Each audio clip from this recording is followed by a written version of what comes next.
Hello. Hello. हाँ हाँ, आपका प्रणाम स्वीकार, आपको भी प्रणाम। बोलिए बोलिए।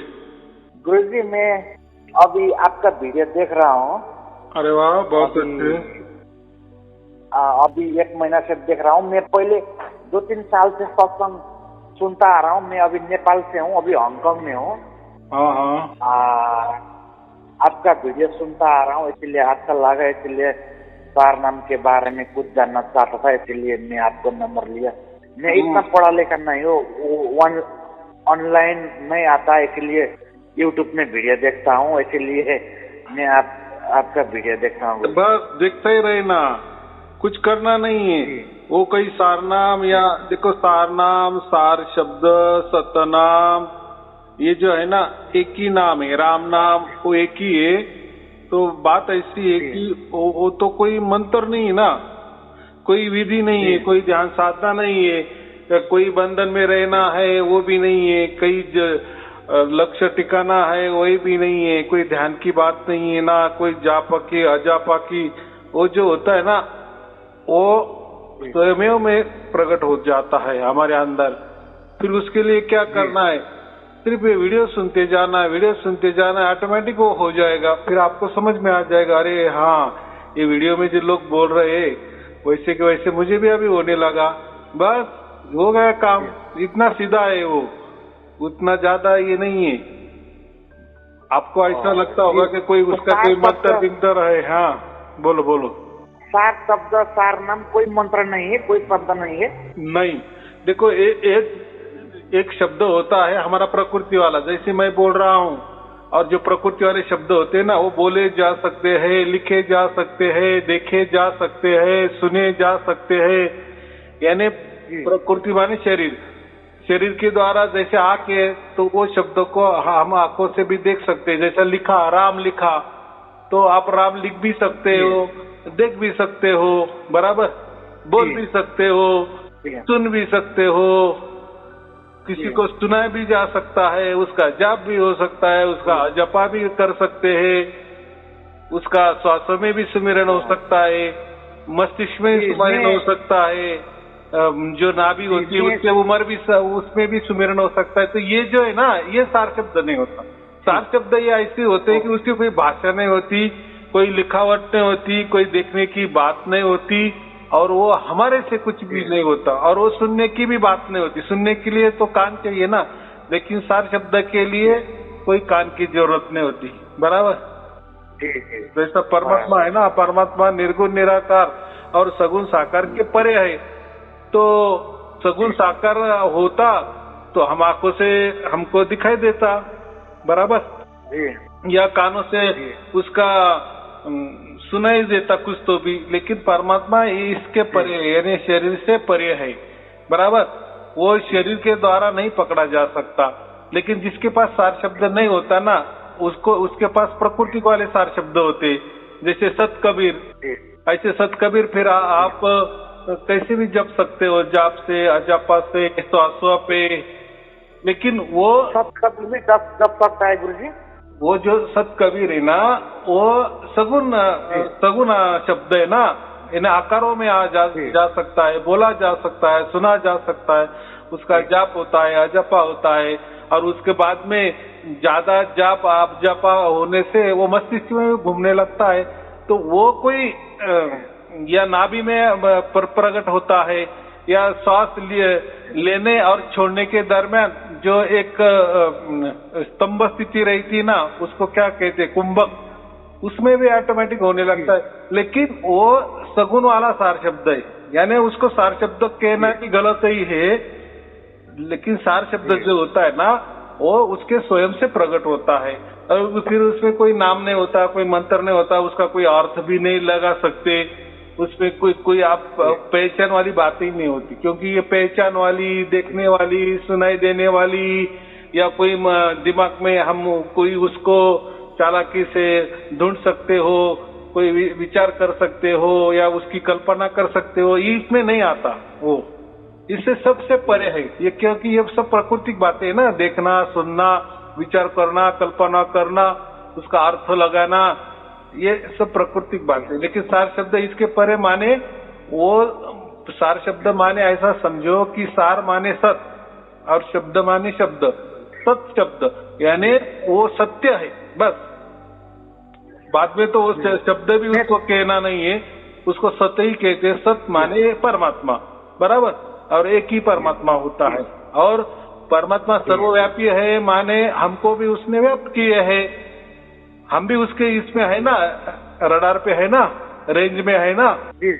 हाँ, तो सर्वव्यापी का मतलब वो होता है, तो वो हमारे अंदर बराबर प्रकट होता है। और वो स्वयंभू है, स्वयंभू माने उसकी मर्जी का वो मालिक है ना।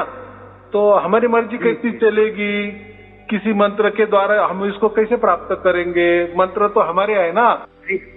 हाँ, उसकी कोई विधि, हाँ उसके हम तो विधि करेंगे, तो विधि में कैसा आएगा, ध्यान में कैसा पकड़ सकते हैं? परमात्मा को पकड़ने को कोई ये नहीं है, कोई भी तरकीब नहीं है जी।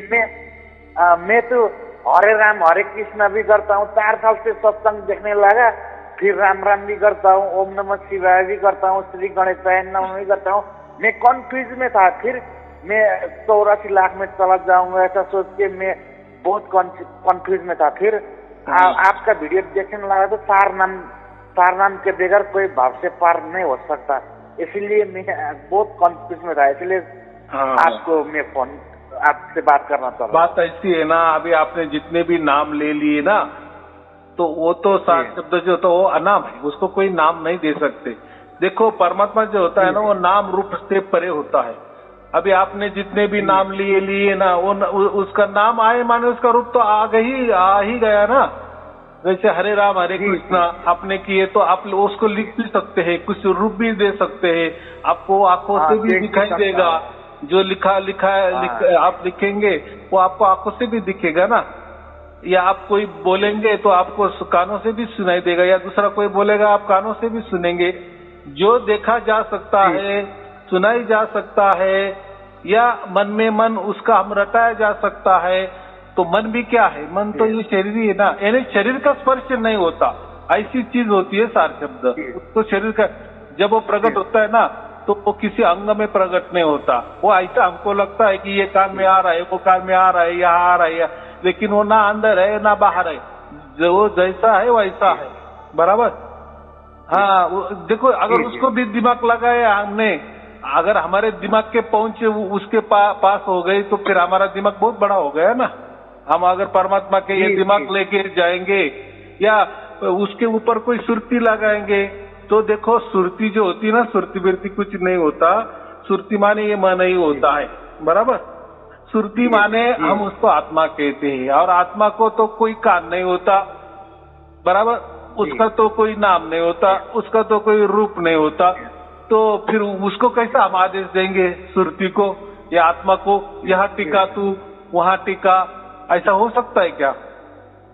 वो बात ऐसी होती है कि ये जो हम उसको राम नाम कहे चाहे, तो अभी क्या होता है, राम नाम बोले तो लोगों को ऐसा लगता है कि अरे राम नाम जपना है, या 700 में जपना है, या टुकड़ में जपना है। मैं तो ऐसे ही सोचता था कि राम नाम है तो राम नाम जपना है, ऐसे सोचता था। देखो हर कोई मंत्र के यहाँ नाम भी है, रूप भी है, बराबर।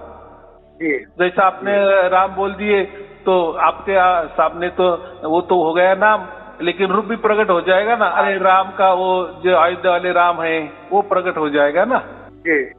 हाँ, लेकिन देखो अयोध्या वाले राम भी प्रकट हो गए, तो वो भी ये पृथ्वी पर जल में थे ना, और जिसका भी जन्म होता है उसका नाश होता है, कुछ दिन के लिए रहते, बाद में जाते हैं। तो ये सार शब्द जो है ना, वो आदि अनादि है। आदि अनादि मैंने पहले भी वही था और आखिरी भी वही रहेगा। उसका आखिरी भी नहीं कह सकते, वो तो अनंत है, सर्वव्यापी है, स्वयंभू है, बराबर। और अकाल है। अकाल माने ये प्रकृति के अंदर नहीं रहता, या काल माने हम उसको समय भी कहते, तो वो समय के दायरे में नहीं आ सकता, वो कभी भी आता है, कैसे भी आता है। वो बात ऐसी कि वो एक क्षण के लिए प्रकट हो गया ना, बस वो उसको 24 घंटा कहना, वो 24 घंटे ही प्रकट होता है। लेकिन वो एक क्षण की, वो एक पल की घटना होती है, वो होनी चाहिए, बराबर। हाँ, और वो उसकी मर्जी से होता है ना। अगर हमारे मर्जी से हो गया, यानी कोई हमने मंत्र रट लिए और सार शब्द प्रकट हो गए, तो वो ऐसा नहीं होता, बराबर। हाँ, तो ये सूक्ष्म सूक्ष्म बातें हैं। तो जो हम कहते हैं ना, कोई बोलते हैं कि सुरती यहाँ टिकाओ वहाँ टिकाओ, तो सुरती माने आत्मा। तो अगर सुरती को कोई मन नहीं है, कोई शरीर नहीं है, वो कोई सुन नहीं सकती, वो कोई देख नहीं सकती, तो उसको कैसा आदेश देंगे कि यहाँ टिका, ये सुरती को यहाँ टिकाओ वहाँ टिकाओ? ये क्या है, लोगों को मालूम नहीं होता ना। तो ये पढ़ाई दोहे पे पढ़ते हैं, यहाँ वहाँ पढ़ते हैं। देखो, उसको कोई वस्तु भी बोलते हैं, परमात्मा को वस्तु करवा दिए, वस्तु कहा ढूंढे कहा, ऐसा है ना कोई दोहे। तो ऐसा कोई बात ही नहीं होती। वो परमात्मा कोई वस्तु नहीं है, वो एक प्रकार का विषय हो सकता है, बराबर कि नहीं? जी। तो विषय तो कुछ भी हो सकता है। तो वैसा ही परमात्मा है। तो परमात्मा को हम हमारे बुद्धि से नाप नहीं सकते। कोई उसका चालाकी से कोई उसको अंदाजा नहीं लगा सकते, कोई कल्पना नहीं लगा सकते। इसलिए वो कोई वस्तु नहीं है। वस्तु है तो वस्तु वो दिखने वाली होती है। वस्तु के लिए कोई नाम होता है, कोई रूप होता है, बराबर। हाँ, बाकी लोग प्रवचन तो करते हैं कि वो एक वस्तु है, वस्तु प्राप्त करनी है। वो अभी उनको मालूम है ना। अगर परमात्मा, देखो, एक तो पहले बात, उनको कुछ मालूम नहीं होता, बराबर। वो कुछ भी बक देते हैं। तो बेने कैसा है, ये सुना सुनाई बातें, यहाँ वहां से उठाई बातें, धर्म ग्रंथ से उठाई बातें, या कोई दोहे से बताई हुई बातें। देखो, कबीर साहब ने ऐसा कहा है, देखो ये महापुरुष ने ऐसा कहा है। देखो, वो जो जिन्होंने वो कहा, तो वो उनको वैसा लगा, उनकी कल्पना से, उनकी बुद्धि से उन्होंने उसकी व्याख्या की, बराबर। तो वो वैसा नहीं हो सकता।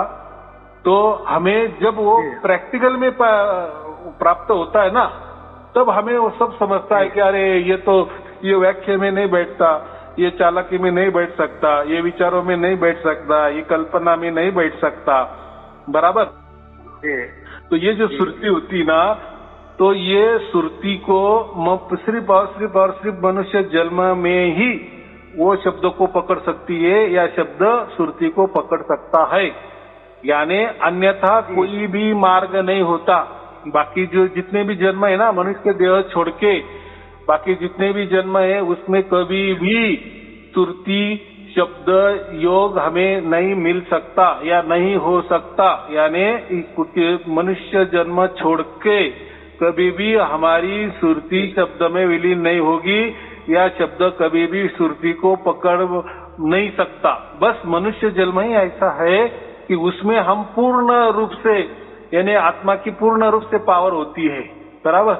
और वो पावर से बराबर शब्द सुरती के पास आता है, यानी हमारे आत्मा के पास आता है और प्रकट हो जाता है, या उसका मिलन हो जाता है। माने फिर हम बोलते हैं कि शब्द और सुरती योग, बराबर, तभी वो सुरती शब्द योग हो जाता है। ये लोग क्या करते हैं, वो सुरती को मन करते हैं, बराबर। और ये शब्द है ना, शब्दों को कोई मंत्र बता देते हैं और बोलते मन वो शब्दों को, यानी मंत्रों को लगा दो, हो गया सुरती शब्द योग। तो ये गलत है, ऐसा कुछ नहीं होता। ये देखो, ऐसी बात है ना, अभी कहने वाला तो कुछ भी कह सकता है, और जिसका उसका अधिकार है ना, बराबर। अभी मैंने तो जो सत्य बात है वो तो बता दी कि ये जो सुरती होती है, ये सिर्फ और सिर्फ मनुष्य जन्म में ही वो पूर्ण रूप से होती है। और इसी सुरती को जो शब्द होता है, शब्द माने परमात्मा, जो निर्गुण निराकार और सगुण साकार के परे है, बराबर, पार है, वही बराबर ये आत्मा को पकड़ सकता है। यानी मनुष्य जीवन में जो मनुष्य जन्म का जो होता आत्मा होता है ना, उसको पकड़ सकता है। तो उसको ही हम सुरती कह सकते हैं। यानी ऐसा समझो कि मनुष्य जन्म में ही सुरती काम में आती है, बाकी जन्म में सुरती का कुछ काम नहीं होता, बराबर। तो हमारे मनुष्य देह में दो बातें होती है, एक होता है मन, एक होता है सुरती। लेकिन मन को तो सब आंखें भी होती है, मन कल्पना भी कर सकता है, मन विचार भी कर सकता है, मन कोई आकार भी ले सकता है, बराबर। अभी जो देखो, आप भी पेट पूजा करते हो, या आप पेट के लिए काम धंधा करते हो, तो उसके लिए मन चाहिए ना। अगर मन ही नहीं चाहेगा तो संसार कैसे करेंगे, प्रकृति में कैसे रहेंगे, आपका शरीर कैसा चलेगा? मन के बिना कोई चीज नहीं चल सकता। लेकिन ये जो सुरती होती है ना, ये सुरती माने एक प्रकार की एनर्जी, एक प्रकार की शक्ति, बराबर। तो वो जो शक्ति से मन चलता है, शक्ति से श्वासा चलती है, शक्ति से शरीर चलता है, या ये 10 इंद्रिय काम करती है, बस वो शक्ति का काम। तो वो शक्ति ऐसा उसका कोई ठिकाना नहीं है, वो कोई वस्तु नहीं है। ये जो हमारा आत्मा जो है ना, तो ये पूरे शरीर में है। तो ऐसा वो कोई अंगूठे में है, या कोई ब्रह्मरंध्र पे है, या कोई हृदय में है, या कोई अपना नाभि है, या त्रिकुटी में वो बैठता है, बस वो हमारे मनुष्य शरीर में ही काम आती, बराबर, या काम करती है, या हम सुरती को समझ सकते हैं। बाकी किसी भी जन्म में सुरती का कुछ भी लगाव नहीं होता या समझ में नहीं आ सकती। बस इसीलिए मनुष्य जन्म ही सर्वश्रेष्ठ है, बराबर। जी। हाँ, इसी में ही ये शब्द सुरती योग हो सकता है, अन्यथा नहीं। मन और शब्द का कोई यहाँ संबंध नहीं होता, क्योंकि सुरती को कोई काम नहीं हो, या ये जो सुरती को कोई कान नहीं होते, या कोई आंख नहीं होती, या उसका कोई ऐसा शरीर नहीं होता, तो उसको कहाँ टिकाएंगे हम? उसको कोई आदेश नहीं दे सकते। वो कोई ऐसा मन जैसा नहीं है, जैसा मन टिकाया जा सकता है ना, यहाँ टिकाओ वहाँ टिकाओ, तो वो बात नहीं होती। तो ये सब बेवकूफ की बातें है, तो किसी के कहने में नहीं आना। तो ये हमें जब प्राप्त हो जाता है ना, जब सार शब्द प्रकट हो जाता है ना हमारे अंदर, यानी जब शब्द और सुरती का मिलन हो जाता है ना, तब सब बातें समझ में आती है, सुरती भी समझ में आती, तभी सुरती समझ में आती है। तब तक कभी आप वो सुरती को समझ नहीं पाते, बस। और ये जो लीला है ना, ये मनुष्य जन्म में होती है, बस इतना सीधा सिंपल सहज बात है। जी। मैं तो बहुत कबीर पंथियों के वीडियो भी देखता हूँ, फिर सार नाम भी होता है, सतनाम भी होता है। सार नाम सतनाम के बगैर कोई किसी को मुक्ति नहीं होता, ऐसा बोलने में आता है ना। फिर सार नाम सतनाम नहीं है तो काल खा जाएगा, ऐसा मैं तो बहुत संत को वीडियो देखता हूँ। देखो ये जो है ना, ये जो बताते हैं ना, ये सिर्फ कथा कहानी बताते हैं, माहिती पे माहिती देते हैं, दोहे पे दोहे रटाते हैं, धर्म ग्रंथ के पाठ करते हैं, उनके दाखले देते हैं। लेकिन ये जानकारी पे क्या है? अगर मैंने आपको कुछ भी बता दिए, या कोई अंधा है उसको कोई कलर हमने बोल दिए कि ये लाल कलर है, अगर उसने कभी कलर ही देखे नहीं तो लाल क्या समझ में आएंगे?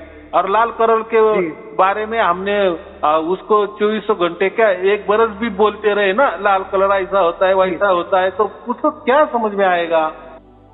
नहीं आएगा ना। और वो तो जन्म से आता है ना। हाँ, तो ऐसे ही ये बातें ना, इनको कोई मालूम नहीं होता, ना परमात्मा मालूम है और ना कोई सुरती भी मालूम है। बस ये कथा कहानी भी यहाँ वहाँ से उठाते हैं, दोहे में से उठाते हैं और बोल देते हैं, और बेचारे वो जो महापुरुष है ना उनको बदनाम करते हैं, देखो ये महापुरुष ने तो बता दिए है। तो ये क्या है आजकल, ऐसा समझो कि बस जिसको बोलने की कला आ गई ना, मधुर मीठी वाणी से बोलने की कला आ गई ना, और धर्म ग्रंथ के दाखले देने की कला आ गई ना, बस काम हो गया। फिर बस नोटों की बरसात। तो ऐसे अभी ये धंधा करने वाले बहुत सारे लोग हो गए हैं, बराबर। लेकिन उनके पास सिर्फ माहिती मिलेगी, मालूमात मिलेगी, जानकारी मिलेगी, ज्ञान मिलेगा, बारीक बारीक ज्ञान मिलेगा, लेकिन प्रैक्टिकली में कभी भी सार शब्द नहीं मिलेगा। जी, मैं तो कभी कभार बोलता है कि सतनाम ओम है, इसीलिए ओम का भी जप करता हूँ, इसलिए अभी आपका बात सुनने से मैं धन्य हो गया गुरु जी। हाँ, तो चलो कोई चिंता की बात नहीं है। तो मेरे बहुत सारे वीडियो है, उसमें आप तो ये कर लो। देखो कितने लोगों को सात शब्द की प्राप्ति हो गई, लाखों करोड़ों लोगों को प्राप्त हो गई है, तो उनको हो गई तो आपको क्यों नहीं होगा? बस, लेकिन वो उसकी द्वारा होती है। सार शब्द कोई मंत्र भी नहीं है, किसी जप करने का भी नहीं है। नहीं, देखो ये जो गुरु लोग होते हैं ना, तो वो जो मंत्र देते हैं, तंत्र देते हैं, साधना देते हैं, कई लक्ष्य टिकाने को बोलते हैं, कोई ध्यान बताते हैं, कोई 4-5 नाम देते हैं, या कोई नाम भी नहीं देते, लेकिन ब्रह्मरंध्र पे लक्ष्य टिकाओ, या ब्रह्मरंध्र के ऊपर इतनी उंगली जाओ, इतने 1.5 फुट जाओ, इतना हाथ जाओ, वगैरह वगैरह वगैरह, ऐसे ढकोसले बहुत सारे। तो उसमें हमें जाना ही नहीं है। तो सार शब्द ये किसी भी चालाकी से नहीं मिलता, क्योंकि परमात्मा स्वयंभू है। स्वयंभू का अर्थ वो उसका मर्जी का मालिक है, और उसके मन में जब आएगा तभी वो प्रकट होता है। और उसके लिए सुरती हमारी चाहिए बस और उसके लिए मनुष्य जन्म की आवश्यकता होती है। जब हमारा भाग्य पूरा हो जाता है तो वो बराबर सुरती को पकड़ लेता है बस। और वो परमात्मा को हम शब्द कहते हैं। हो गया सुरती शब्द योग। कितनी सहज बात है, लेकिन वो कोई जोर जबरदस्ती से नहीं होने वाला। बराबर? हाँ, बराबर। हो ही नहीं सकता, क्योंकि सुरती को आप कई ठिकाने पे नहीं लगा सकते। वो कोई वस्तु नहीं है। बराबर? हाँ, मन लगा सकते, लेकिन सुरती और मन अलग अलग है। आत्मा और मन अलग अलग है। मन ये एक शक्ति है, मन ये एक एनर्जी है। बराबर? हाँ, तो वो कोई मन नहीं हो सकता। लेकिन ये जो सुरती है ना, ये मन के पीछे लगा, ये नहीं ऐसा समझो वो बहुत पुराने दोस्त है। लाखों करोड़ों जन्म उन्होंने साथ में काटे हैं, बस इतनी उनकी दोस्ती है। लेकिन असल में मन का जो माँ बाप होता है वो शरीरधारी होता है, और जो सुरती का जो माँ बाप, उनके कोई दो माँ बाप नहीं होते, एक ही बाप होता है, वो होता है परमात्मा। बराबर? जैसा भी वो आत्मा का भाग्य हो जाता है, तो यानी जब सुरती पूर्ण रूप से उभर आती है तो बराबर वो शब्द यानी वो परमात्मा बराबर वो सुरती को पकड़ता है, यानी अपने बच्चे को पकड़ लेता है। बस मिल जाता है दोनों भी। लेकिन कोई बच्चा या कोई सुरती डायरेक्ट परमात्मा से नहीं मिल सकती। जब तक परमात्मा की मर्जी नहीं होती, वो स्वयं से इसको मिलने नहीं आता, ये आत्मा को या सुरती को, तब तक ये संभव नहीं है। क्योंकि ये सुरती ये प्रकृति में अटकी हुई है, ये मन में अटकी हुई है, ये शरीर में अटकी हुई है, ये काल में अटकी हुई है, तो वो कैसे ढूंढ सकती है? हाँ, लेकिन परमात्मा तो स्वतंत्र है ना, वो तो उसकी मर्जी क्या मालिक है, वो तो आ सकता है ना, वो सर्वव्यापी है, माने वो सब जगह है, कौन कौन में है, उसको तो सब समझ आओ, सर्वज्ञानी है, उसको सब समझता है ना कौन सी सुरती को पकड़ना है और किसको नहीं पकड़ना है, यानी कौन से बच्चे को पकड़ना है और नहीं पकड़ना है। तो ये बहुत गहरी वाली बात होती है। उस मैं इसीलिए इतना ही बोलता हूँ कि जिसका भाग्य हो जाता है बस उसका काम तमाम हो जाता है। तो इतना है, उसके लिए कोई कुछ भी करना नहीं, कुछ भी करना नहीं, कुछ भी करना है, सिर्फ मेरे प्रवचन सुनते जाओ, बस वो घटना बराबर घटेगी। चलो ठीक है, आपको और आपके परिवार के लिए शुभ आशीर्वाद। सत साहेब जी, सत साहेब जी, सत साहेब जी। प्रार्थना हो जाएगा। गुरु जी कैसा है, तो कोई मंत्र भी नहीं जपना है, कोई कुछ नाम भी नहीं लेना है, कुछ भी करना नहीं। नाम रूप के चक्कर में मत आओ, परमात्मा नाम रूप में नहीं होता। बराबर जी? हाँ, अभी मैंने बराबर बताया, तो अभी बाकी प्रवचन सुनो, आपको सब समझ में आ गया। चलो ठीक है, शुभ आशीर्वाद। आपका आशीर्वाद बना रहेगा। हाँ हाँ, जी गुरु।